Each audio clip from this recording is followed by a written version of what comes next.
ক্যালসিয়ামটা কেন দরকার? আমাদের এই যে ভাইটাল অর্গানগুলো, এই অর্গানগুলো এই ক্যালসিয়াম ডিফিসিয়েন্সির জন্য এগুলো ক্ষতিগ্রস্ত হতে পারে। কিছু সিমটম আমরা দেখি আমাদের বডিতে ক্যালসিয়াম যখন কমে যায় তাহলে কি কি সিমটম দেখা দেয়। যেমন আমাদের ইচিং হয়, চুলকায়, বডি চুলকায়, আমাদের নখ ক্ষয় হয়ে যায়, হ্যাঁ, আমাদের অবসাদ লাগে, আমাদের কোমর ব্যথা করে, বিভিন্ন সময় বিভিন্ন জয়েন্ট ব্যথা করে। এগুলো সিমটম হচ্ছে কি আপনার ক্যালসিয়ামের। ওকে, এবার আসেন এই ক্যালসিয়ামের ইম্পর্টেন্স কি। এনেবল হার্টবিট, আমাদের হার্টবিটকে টুক টুক টুক, এই হার্টবিটকে সচল রাখতে ক্যালসিয়ামের দরকার। তাহলে এবার বুঝুন, একবার যদি হার্টবিট বন্ধ হয় আর জীবনে হার্ট বিট চালু হবে না, তার মানে আমি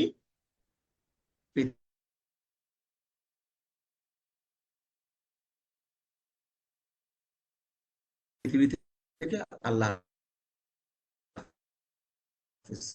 ওই রক্ত আপনার হাড় থেকে ক্যালসিয়াম নিয়ে নেয়। কাল আপনার হাড় মনে করেন যে একটা কি বলেন, যাকে কি বলা হয়, উম, যেখানে আমরা ওই যে ব্যাটারিতে চার্জ দিয়ে রাখি, পাওয়ার ব্যাংক।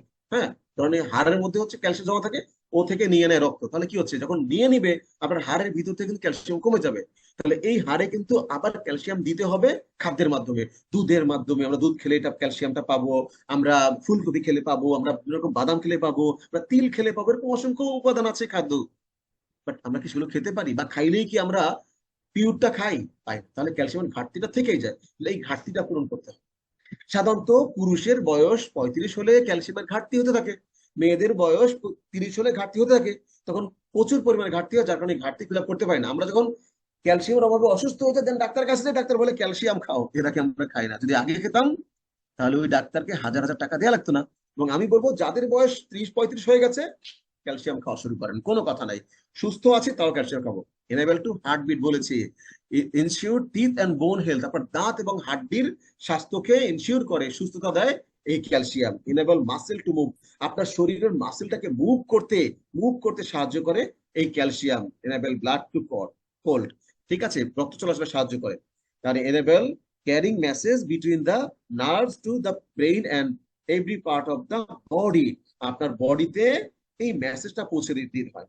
আমাদের কিছু বডিতে কিছু সেন্সর, সেটা হচ্ছে কি আপনার সেন্সর গুলো, সেন্সর আছে, সেই সেন্সর যখন কাজ করবে এটা আবার আপনার যাবে হচ্ছে কত নিউরো মোটর, এই মোটর সেন্সরে চলে যাবে। মোটর সেন্সরে চলে গেলে সেখান থেকে অ্যাকশনটা আসবে বা সিগন্যালটা আসবে। যখন ধরুন আমার পায়ের কাছ দিয়ে একটা রিক্সার চাকা যাচ্ছে, গাড়ি চাকা যাচ্ছে, আমি সাথে চোখ দেখে ওইটা কি করলো, সাথে সাথে পাটাকে সরিয়ে ফেললো, মানে আমার ব্রেনকে ওই সেন্সরটা মেসেজ পাঠানো হচ্ছে পাটা সরিয়ে ফেলো। অথবা পায়ের উপর দিয়ে যদি চোখ না দেখি, পায়ের উপর যখন ব্যথা পেলাম তখন কিন্তু আমি টান দিয়ে পাটা সরিয়ে ফেললাম। তাহলে এটা কি হচ্ছে, ওই সেন্সরটা আমার ব্রেনে দিল, ব্রেন থেকে চলে গেল। তাহলে এই সেন্সর কাজ করে না যদি আপনার ক্যালসিয়াম না থাকে। তাহলে কি হচ্ছে, ওই যে হাত পা নাড়তে পারে না, অবশ হয়ে যায়, পঙ্গু হয়ে যায়, ঠিক না? তাহলে ওই সমস্যা হওয়ার আগে আমাদের কিন্তু ক্যালসিয়াম গ্রহণ করতে হবে। তাহলে what happens if you have calcium deficiency?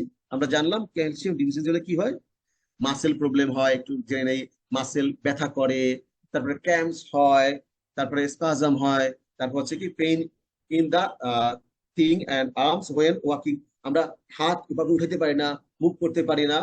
তাহলে আমাদের পায়ের তলা ব্যথা করে, সিঁড়ি বেয়ে উঠতে পারি না, পায়ের পাতার মাঝখান দিয়ে ব্যথা করে, হাঁটু ব্যথা করে, হাত ব্যথা করে, এই সমস্যাগুলো দেখায়। আমার কথা যারা শুনছেন আপনারা হয়তো মাঝে মধ্যে এরকম প্রবলেমে পড়বেন, আপনার পায়ের তলা ব্যথা করছে, খুব কষ্ট হচ্ছে, এরকম হয় না? হাত দিতে পারে না। এবার দেখেন, এই দেখেন কি হচ্ছে, ফ্যাটিক হয়, খুবই ক্লান্তি বোধ আসে, মানে উঠতেই মন চায় না। এই কাজগুলো আমাদের মধ্যে, ইনসোমনিয়া, ঘুম ভালো হয় না, রাতে ঘুম হয় না, মাথার মধ্যে খুশি মারতে হচ্ছে, কেন ঘুম হয় না, কেন ঘুম হয় না, কেন ঘুম হয় না, এরকম লাগে কেন? এই ক্যালসিয়ামের অভাবে হয় না? ওকে, নখ এভাবে ক্ষয় হয়ে যায় ক্যালসিয়ামের অভাবে। শরীর এরকম হয়, ছোপ ছোপ পড়ে যায় রক্ত। আমরা কি একটু অ্যালার্জির ডাক্তার হয়ে দেখায়, অ্যালার্জি হয়েছে আমার এখানে, ত্বক নষ্ট হয়েছে, স্কিন ডাক্তার, স্কিন না, তোমার তো সমস্যা হয়েছে জায়গা মতো, ক্যালসিয়াম হবে। সে কি করে, স্কিন ডাক্তারের দ্বারা যায়, সেই এই টেস্ট ওই টেস্ট দিয়ে আপনার অনেক টাকা খরচ করে তারপর কি হচ্ছে, আপনাকে ট্রিটমেন্ট দেয়। এরকম ইচিং হয়, একজিমা হয়, বিভিন্ন জায়গায় মাথার চুল টুল পড়ে যায়, বলে যে আমার মাথার চুল পড়ে যাচ্ছে, এই সমস্যাগুলো হয় ক্যালসিয়াম হবে। হাড়ের ভেতর দেখেন, হেলদি বোন বাম পাশেরটা দেখেন কত ঘন, আর অস্টিওপোরোসিস হয়ে গেছে, অস্টিওপেনিয়া, ওখান থেকে আপনার ক্যালসিয়ামটা চলে গেছে। এটা কি হচ্ছে, আস্তে আস্তে এটা ফাঁকা হয়ে যাচ্ছে, টোকা খেলেই ভেঙে যাবে ওটা অবস্থা, ঠিক আছে?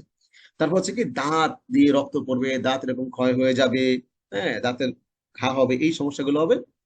এবার আসুন ভিটামিন ডি সম্পর্কে জানি। ভিটামিন ডি এর অভাব মোটামুটি এরকমই অনেকটা। Vitamin D is essential for strong bone as it helps the body to absorb calcium. ক্যালসিয়ামকে অ্যাবজর্ব করতে সাহায্য করবে ভিটামিন ডি। আপনি ক্যালসিয়াম শরীরে ঢুকাইলে না থাকে। ভিটামিন ডি কোথা থেকে আসে? ভিটামিন ডিটা আসে সাধারণত এই যে সূর্যের রশ্মি থেকে। আমরা সকালবেলা কিন্তু সেই সূর্য রশ্মি থেকে ভিটামিনটা আমরা অনেক সময় নিতে পাই না, আমরা বাইরে যেতে পারি, এই সমস্যা হয়। এবার আসেন ভিটামিন ডি আমরা সূর্য থেকে পাই, বাট সবচেয়ে ভালো বলবো আমাদের লাইব্রেরির যে ক্যালডি আছে, এই ক্যালডি আপনাকে হেল্প করবে এই ভিটামিন ডি এবং ক্যালসিয়াম দুটো একসাথে কম্বিনেশনটা আপনাকে সুস্থ থাকার জন্য। খুবই গুরুত্বপূর্ণ প্রোডাক্ট এটা। আপনি নিজেরা খাবেন, পরিবারের সবাইকে দিবেন, বন্ধু বান্ধবদেরকে সাজেস্ট করবেন, যাদেরকে দেখলে মনে হবে যে আপনার এই ক্যালসিয়াম ডিফিসিয়েন্সি আছে, তার ভিটামিন ডি ডিফিসিয়েন্সি আছে, তাকে এই প্রোডাক্টটা আপনারা দিবেন। ওকে।